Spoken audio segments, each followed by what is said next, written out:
De mañana sacará a luz su juicio, nunca faltará, pero el perverso no conoce la vergüenza.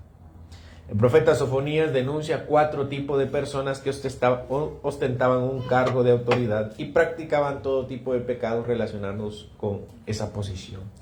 Primero, el Señor señala a los príncipes y los compara con leones rugientes. Si ustedes recuerdan, Ezequiel también lo hace. Y menciona que ellos son como cachorros de león que aprendieron a desgarrar y devoraron los hombres. Así arruinaban y destruían a la población.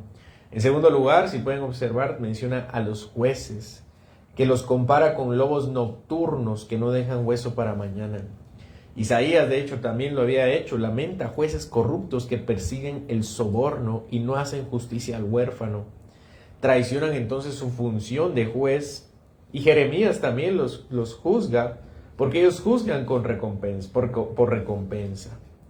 En tercer lugar, hermanos, tenemos a los profetas.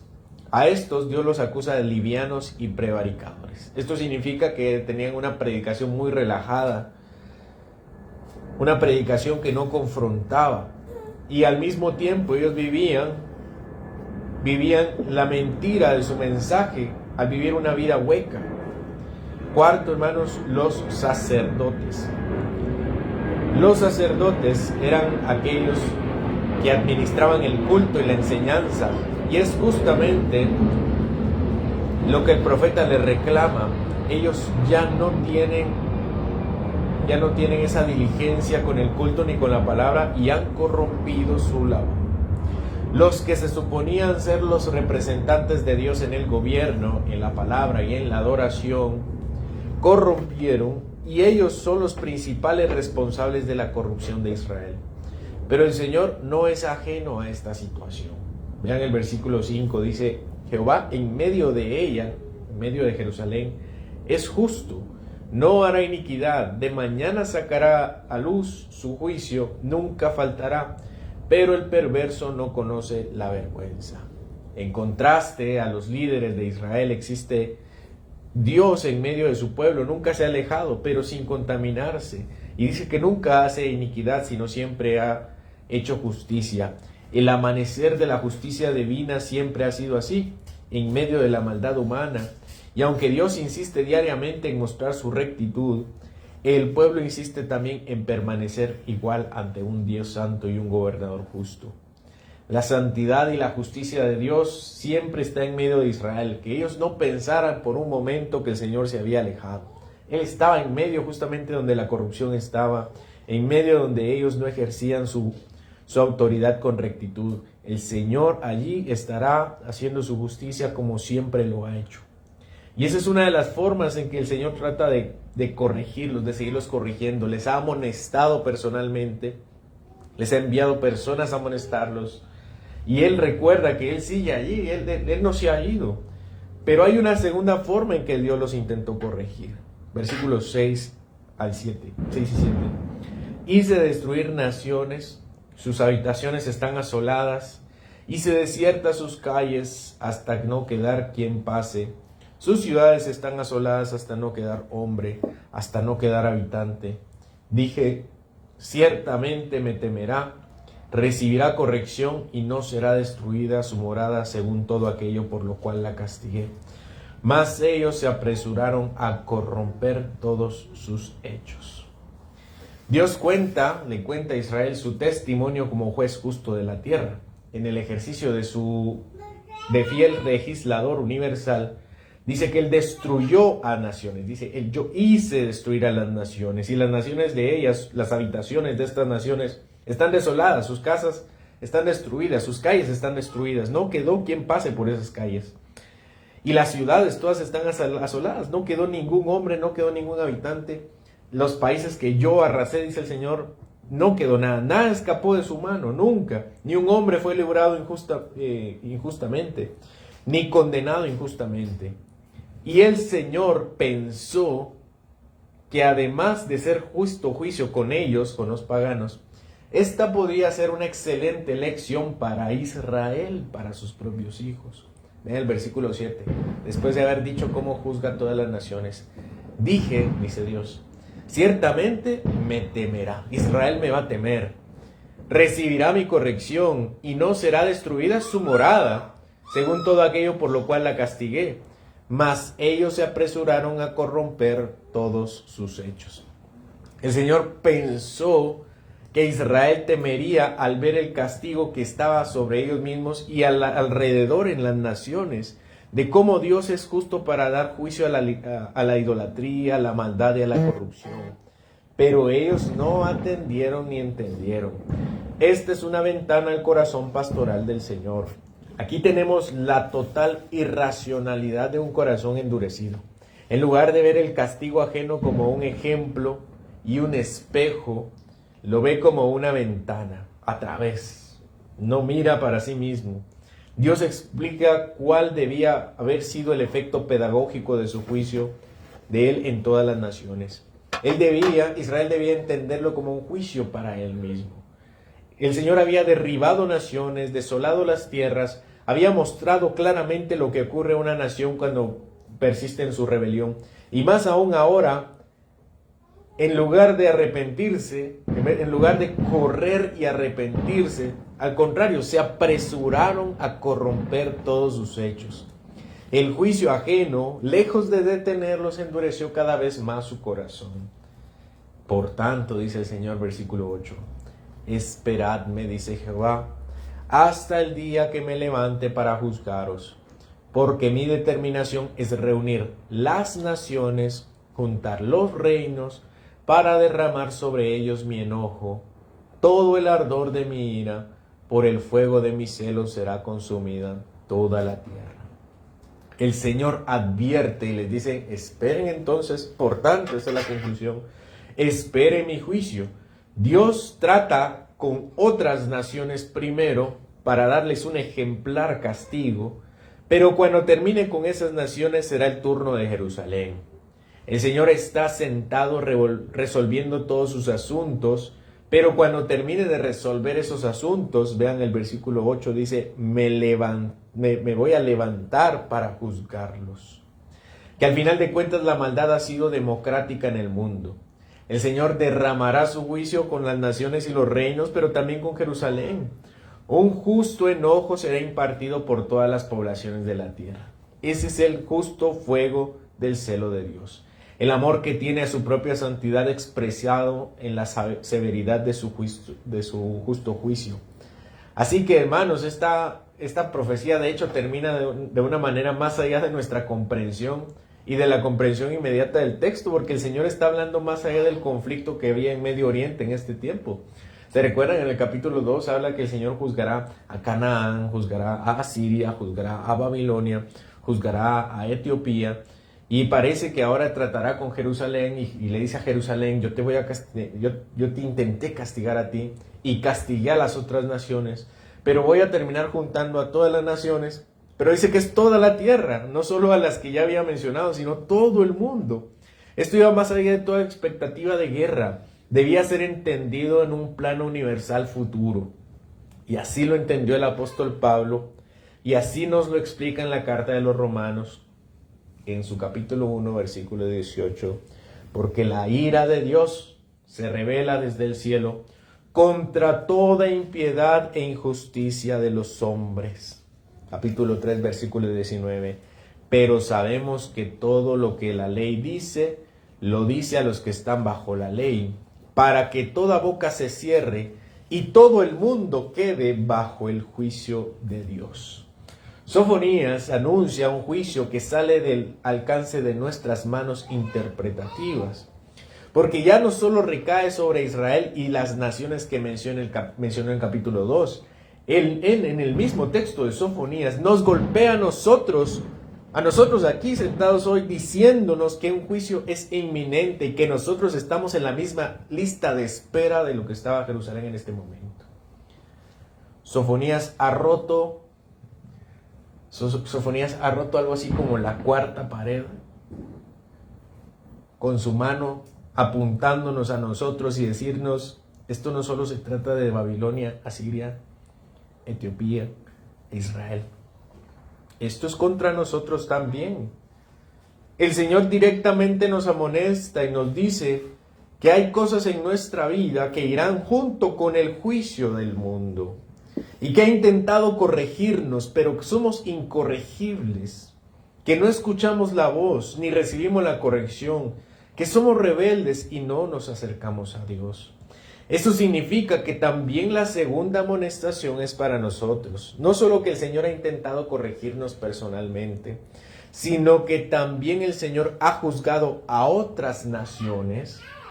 Porque, hermanos, pónganse a pensar, ya juzgó a muchas naciones, y juzgó a Israel, y juzgó a Jerusalén, y hoy son un testimonio histórico para nosotros aquí y ahora. Dios diciendo acerca de nosotros, piensen en el Señor hablando de nosotros, y diciendo, ciertamente temerán, recibirá la corrección y no será castigada. Eso es lo que pensó Dios de Israel. Yo creo que escuchó y vio cómo destruía las naciones. Entonces temerá y no será castigada Jerusalén. Y así nos dice de nosotros, ciertamente temerá del juicio que ya ejercí sobre Israel y recibirá corrección y no seremos castigados. Pero, hermanos, que no se diga de nosotros lo mismo que dice inmediatamente después, pero se apresuraron a corromperse más y más. Hay caminos que Él ha señalado en nuestra vida que nos hemos negado a corregir. Ha intentado que nos volvamos por su espíritu y su providencia, pero nos hemos mostrado indisciplinados, sordos a su voz y rebeldes a su dirección. Y asimismo tenemos el testimonio de hombres y mujeres que han caído y han sido castigados por los mismos pecados que nosotros cometemos. Y creemos que como no hemos recibido el mismo castigo, nunca lo recibiremos del Señor. Y el Señor nos dice, ciertamente he castigado a otros.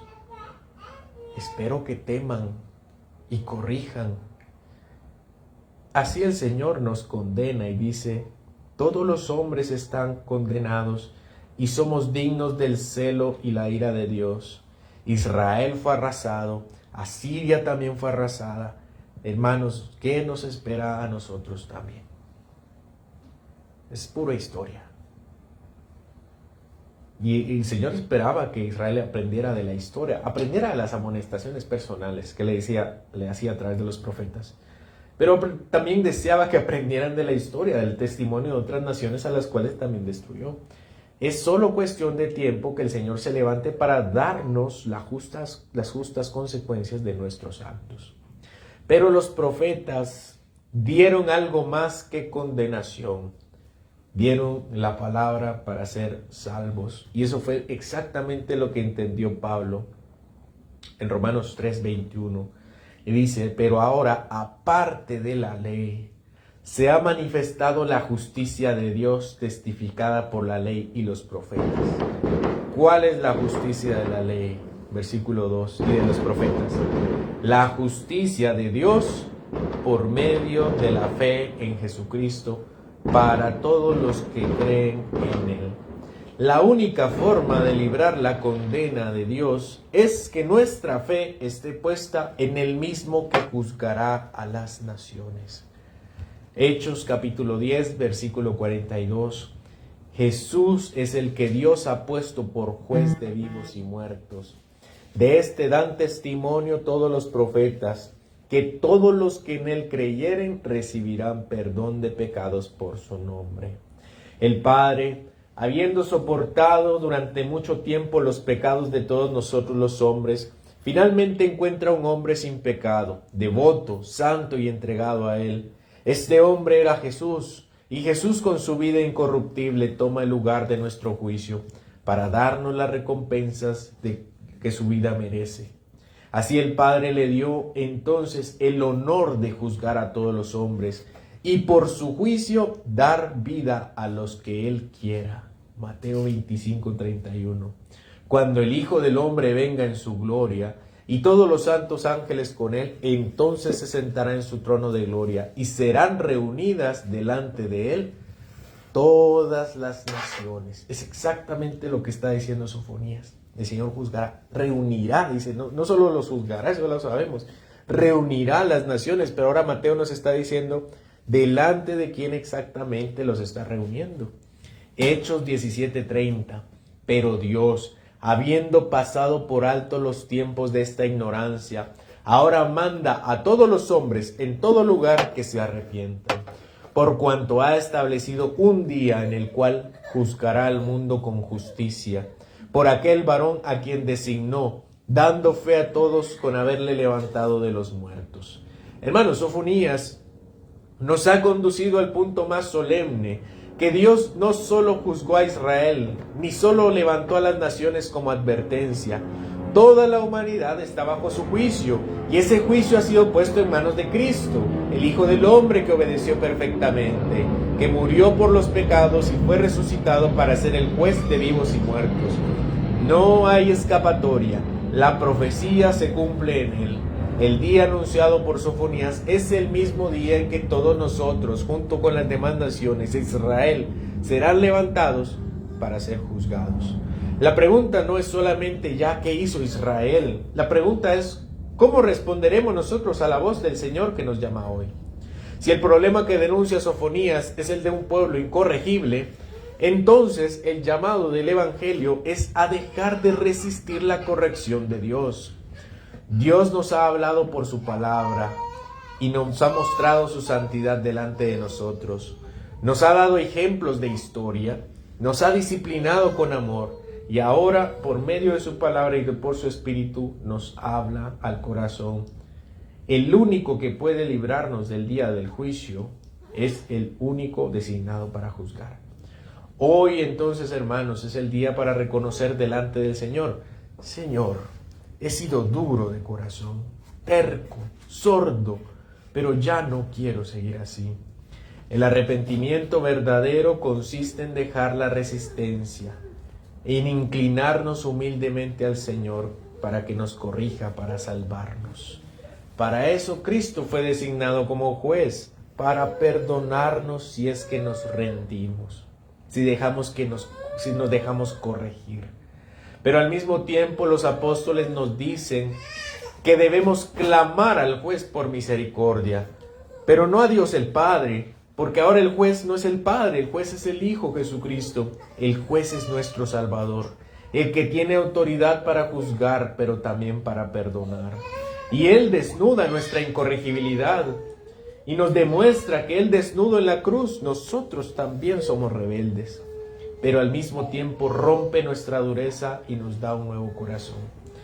Hermanos, un pueblo incorregible es un pueblo camino al juicio, pero un pueblo que oye y teme a Dios y se deja regañar y corregir es un pueblo camino a la vida.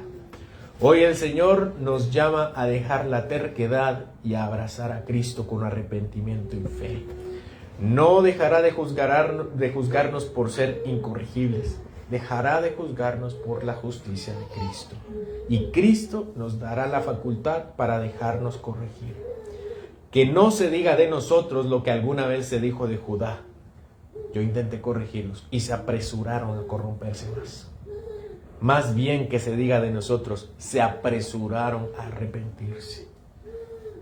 Que Dios nos conceda por su Espíritu ser un pueblo que se deja corregir, un pueblo quebrantado, hermanos, un pueblo transformado. Porque ante Cristo, el juez y el Salvador, solo hay dos caminos posibles: resistir su corrección o recibir su gracia.